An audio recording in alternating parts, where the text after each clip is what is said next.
तो बच्चों आज हम स्टार्ट करेंगे एक एनसीईआरटी का topic what do all acids and all bases have in common. इसका मतलब ये है बच्चों कि हमसे एनसीईआरटी एक एक्टिविटी कराकर ये जानना चाह रही है कि एसिड और बेसिस में क्या चीज़ कॉमन होती है। ठीक है, तो हम देखते हैं सबसे पहले। अच्छा, एक्टिविटी देखेंगे, एक्टिविटी से हम कंक्लूजन निकालेंगे। थोड़ा सा एनसीईआरटी को रीड करते हैं, उसके बाद करते हैं। यहाँ से देखो, बोला है that all acids generate hydrogen gas on reacting with metals, so the hydrogen seem to be common to all acid. बोला है कि ये चीज़ें हमको बेटा तब कैसे हम कंपेयर करें कि क्या क्या हैं। तो कहने का मतलब, अगर एसिड्स क्या कर रहा है बच्चों, एसिड अगर मेटल से रिएक्ट कर रहा है, ठीक है, और क्या प्रोड्यूस कर रहा है, प्रोड्यूस करता है बेटा, पिछली क्लासेस में आप देख चुके हो या पिछले वीडियो में, हाइड्रोजन और सॉल्ट।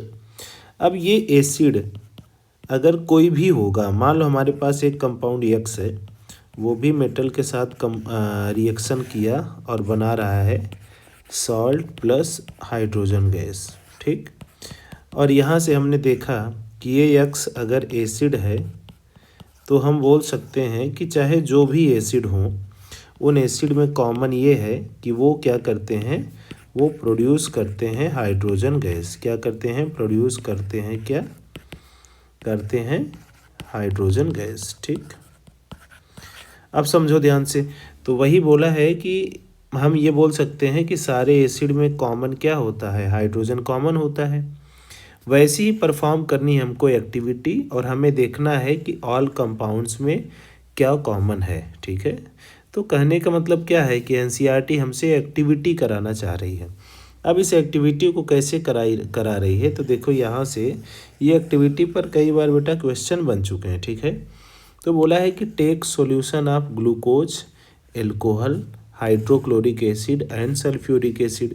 मतलब हमारे पास जो सॉल्यूशन होना चाहिए वो किसका किसका, एनसीईआरटी बोल रही है कि ग्लूकोज, ग्लूकोज का मतलब C6H12O6। उसके बाद एल्कोहल, एल्कोहल में मान लो हमने लिया एथेनॉल CH3CH2OH, ठीक। उसके बाद हाइड्रोक्लोरिक एसिड लिया, हाइड्रोक्लोरिक एसिड हमने क्या लिख दिया बच्चों, HCl, और सल्फ्यूरिक एसिड लिया H2SO4, ठीक है। तो हमसे ये बोल रहा है कि यहाँ से हमने पहला एक्टिविटी का स्टेटमेंट रीड किया। दूसरा, fix 2 nails on the cork and place the cork in 100 ml beaker. मतलब बोल रहा है कि ये जो 2 नेल्स ले लो, और इन दोनों नेल्स को बेटा ये कॉर्क जो लगा हुआ है, कॉर्क का मतलब ये क्या होता है भाई, रबर कॉर्क। इसका काम ये है कि जो आप निब लगाओगे उसको होल्ड करके रखेगा, ठीक है। तो यहाँ से हम बोल सकते हैं कि इसको बैटरी से वायर के थ्रू कनेक्ट कर दिए। ये हमारे पास क्या है, 6 वोल्ट की बैटरी। अब इसको हम सर्किट को आगे ले गए, कंटिन्यू किए और एक बल्ब लगा दिए, और फिर यहाँ से स्विच लगा के इसको सर्किट में हमने फिर से, मतलब जो हमारे पास फर्स्ट आयरन नेल है वो अगर पॉजिटिव टर्मिनल से कनेक्ट है तो हम उसको एनोड या कैथोड बोल सकते हैं, एनोड बोल सकते हैं। और अगर वो नेगेटिव टर्मिनल से कनेक्ट है तो बच्चों हम उसको क्या बोल सकते हैं, कैथोड बोल सकते हैं, ठीक है। तो वही बोला है, connect the nail to terminal of 6 volt battery, now pour some HCl and the beaker and repeat with dilute sulfuric acid. What do you observe? And repeat experiments separately with glucose, alcohol solution. And what do you observe? Does the bulb glow in all cases? मतलब बोला है कि ये जो हमारे पास water है, इस water में हमें 4 केस बनाने बेटा, 4 डिफरेंट केस कंसिडर करने हैं। फर्स्ट केस हम ये समझ के चलते हैं कि हमने HCl लिया, ठीक है। जैसे ही HCl लेंगे तो HCl क्या होता है, एक एसिड होता है, और एसिड की आपको पता है क्या प्रॉपर्टी होती है कि ये H+ प्रोड्यूस करता है और Cl- प्रोड्यूस करेगा। अब ये H+ और Cl- जैसे ही वाटर में आएंगे तो वाटर में ये क्या करने लगेंगे, इलेक्ट्रिसिटी का कंडक्शन करने लगेंगे, और इलेक्ट्रिसिटी का कंडक्शन करेंगे तो ये बल्ब क्या करेगा बच्चों, ग्लो करेगा। तो हम ये बोल सकते हैं कि HCl के केस में इलेक्ट्रिसिटी चलेगी। बिकॉज ये क्या है, एसिड है। दूसरा केस हम ये समझते हैं H2SO4, H2SO4 में 2H प्लस यहाँ प्रोड्यूस होगा और SO4 2- प्रोड्यूस होगा। और ये दोनों आयंस कहाँ हो जाएंगे, जैसे ही आप इसको पानी में डालेंगे तो यहाँ पे H प्लस और SO4 माइनस आयन आ जाएंगे। और जो आयन आएंगे तो इलेक्ट्रिसिटी का कंडक्शन करेंगे, और इलेक्ट्रिसिटी का कंडक्शन करेंगे तो बल्ब क्या होगा, ग्लो करेगा। तो हम बोल सकते हैं कि H2SO4 के केस में भी बल्ब क्या करने वाला है, ग्लो करने वाला है। जो हमारे पास थर्ड केस है, थर्ड केस कौन सा है, ग्लूकोज। तो ग्लूकोज के केस में ग्लूकोज क्या है, टूट नहीं पाता है ना। तो हम क्या बोल सकते हैं कि ग्लूकोज जो C6H12O6 मॉलिक्यूल्स है, ये क्या नहीं होता, इट कैन नॉट है ना dissociates into its ion in aqueous solution. तो एक्वस सॉल्यूशन में ये किस में नहीं टूट पाता, आयंस में नहीं टूट पाता। अच्छा, क्यों नहीं टूट पाता, बिकॉज हम क्या लिख सकते हैं, बिकॉज आगे यहाँ से glucose that is C6H12O6 is non ionic, या इसको बच्चों हम क्या बोल सकते हैं, कोवैलेंट कंपाउंड। ठीक है, कोवैलेंट कंपाउंड। तो कोवैलेंट कंपाउंड की प्रॉपर्टी क्या है, पहली प्रॉपर्टी तो ये है कि कोवैलेंट कंपाउंड पानी में टूटते नहीं अपने आयंस में, बिकॉज ये आयन से मिलकर बने ही नहीं होते। तो हम बोल सकते हैं कि अगर ये आयन नहीं फर्निश करेगा एक्वस सॉल्यूशन में, तो आयन अगर नहीं होंगे तो इलेक्ट्रिसिटी नहीं चलेगी, और इलेक्ट्रिसिटी नहीं चलेगी तो हम क्या बोल सकते हैं कि ग्लूकोज के केस में bulb does not glow,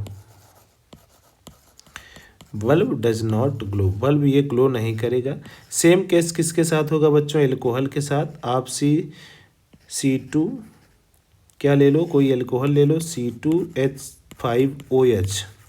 alcohol के साथ भी यहाँ पर क्या नहीं होने वाला है, बल्ब नहीं जलेगा। तो हम ये बोल सकते हैं कि एसिड हो, क्या क्या हो बेटा, एसिड हो, ठीक है, या बेस हो या सॉल्ट हो। ठीक, ये क्या होते हैं, स्ट्रॉन्ग इलेक्ट्रोलाइट। क्या होते हैं, स्ट्रॉन्ग इलेक्ट्रोलाइट।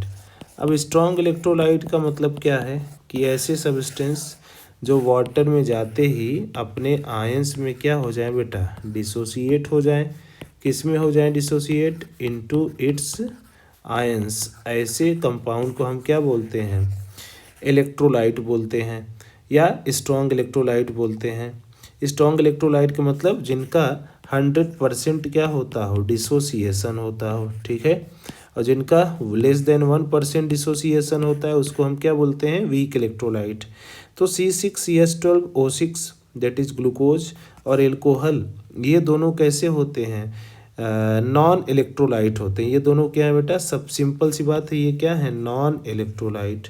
और अगर ये नॉन इलेक्ट्रोलाइट होंगे तो नॉन इलेक्ट्रोलाइट की कंडीशन क्या है कि बल्ब नहीं ग्लो करेगा। ठीक है, लेकिन अगर इलेक्ट्रोलाइट होगा, इलेक्ट्रोलाइट का मतलब एसिड होगा, बेस होगा, सॉल्ट होगा, तो ये जैसे ही वाटर में जाएंगे तो वाटर में डिसोसिएट होके बेटा आयन फर्निश करेंगे। क्या फर्निश करेंगे, आयंस। और आयंस अगर जब फ्लो करेंगे तो यहाँ से क्या चलने वाला है, इलेक्ट्रॉन चलने वाला है। ठीक है, तो ये बेटा छोटी छोटी चीज़ें हैं, यहाँ से हम कंक्लूजन निकाल सकते हैं कि ग्लूकोज और एल्कोहल के केस में क्या लिख दें, बल्ब डज नॉट ग्लो। क्यों नहीं ग्लो करेगा, अभी जस्ट इसके पीछे रीजन बताए। और एसिड, दोनों एसिड हमने ले लिया तो यहाँ हम क्या लिख सकते हैं, बल्ब ग्लो। इसके पीछे रीजन कि H2SO4 या HCl क्या है, आयोनिक कंपाउंड है, और वाइल हमारे पास ये क्या है, कोवैलेंट कंपाउंड। क्या है बेटा, कोवैलेंट कंपाउंड। और कोवैलेंट कंपाउंड कंप्लीटली आयोनाइज नहीं होते। ठीक है, तो ये एक बात हो गई। अब यहाँ से कुछ चीज़ें और दिया है, बोला है the bulb will start glowing in case of acid. अभी बोले कि एसिड के केस में बल्ब जलेगा बिकॉज आयंस एक्वस सॉल्यूशन में फर्निश करेगा।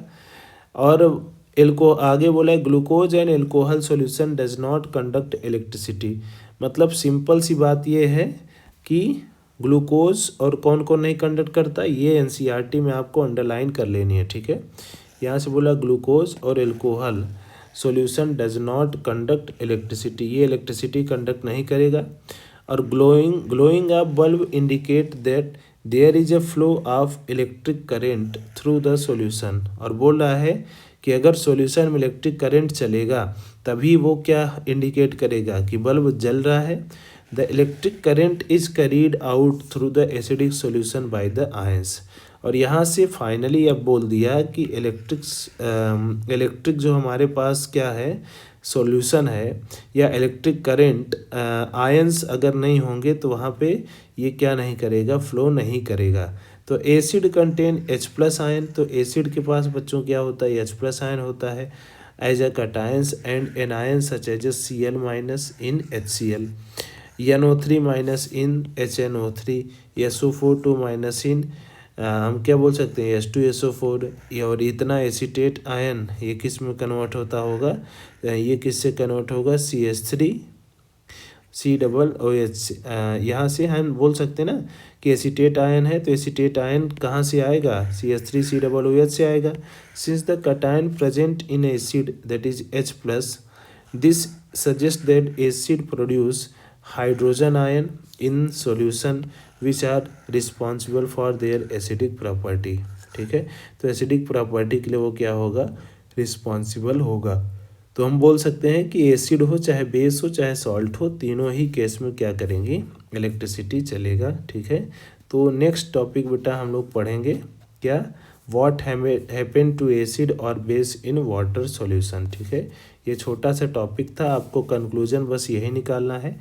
पहली बात तो कि इस एक्टिविटी में बल्ब ग्लो करेगा, किसके साथ ग्लो करेगा भाई, चाहे वो एसिड हो, वो क्या हो, चाहे बेस हो, चाहे वो क्या हो, सॉल्ट हो, ठीक है।